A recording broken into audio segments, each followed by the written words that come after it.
DTV Odia देखिवा पाई subscribe करंतु एवं bell icon को मध्य दबाई दियंतु। दर्शक बंधु आमे समस्ते ए संसार रे किछि ना किछि रोग रे पीड़ित कहा को एमिति नाही रोग नाही आ रोग पई वैद्य मध्य अछंती चिंता नाही कारण वैद्य ही आउरी गोटे कथा मन रखंतु वैद्य मानक पाखरे बा कौनसी अस्पताल आमे जेते जहाँ भी औषध व्यवहार करू तार नाम होची दवाई रोग को औषध दबे दे थाए तेणु ता ना दवाई से कोहेनु मूलर मारदेवी किंतु आमे साधारण उपाय रे चाहिए रोग मध्य आम ठारू दूरे रहिबो केमिति ना अंते तिक्त दंते लुण सदाबेले गोटे कथा मन रखंतु किछि ना किछि सप्ताह के थरे हेले भी पिता खाउथिबे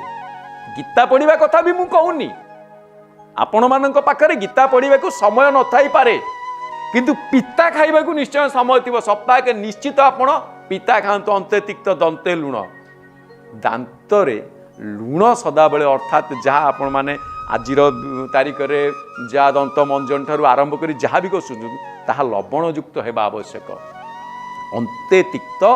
दंते लुण आउरी गोटे कथा कौन ना सर्पे पगड़ी पाँव में तेल सदा बेले मस्तक रे आपण पगड़ी बांधिकी चलवा अभ्यास करंतु बा टोपी पिंधिकी चले मस्तक को केबे खाली रखंतुनी आ पादरे सोइला बेले तेल मालिश करी सुंतु ना वैद्य के साथ करेंगे गेल अर्थात जो माने मस्तक रे पगड़ी एवं पादरे तेल लगई थांती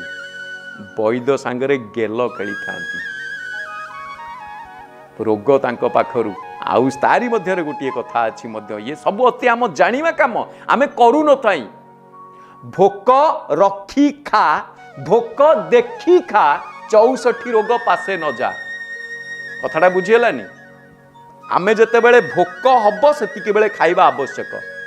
किछि लोक अछंती बंचिबा पई खाआंती किछि लोक अछंती खाइबा पई बंचिछंती किंतु ए सबुठारु दूरे रही जते बेले भोक हुए सेतिकी बेले खाइबा आवश्यक आउ खाइला बेले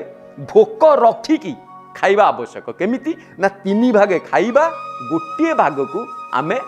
छाड़ी दबा कारण ता मध्यरे से माने पुणी तांकर कुस्ती कसरत करिवे जा फल रे कि आमर बदहजमी आमल प्रीति माने ये सब किछि गैस बेमारी ये सब हबनी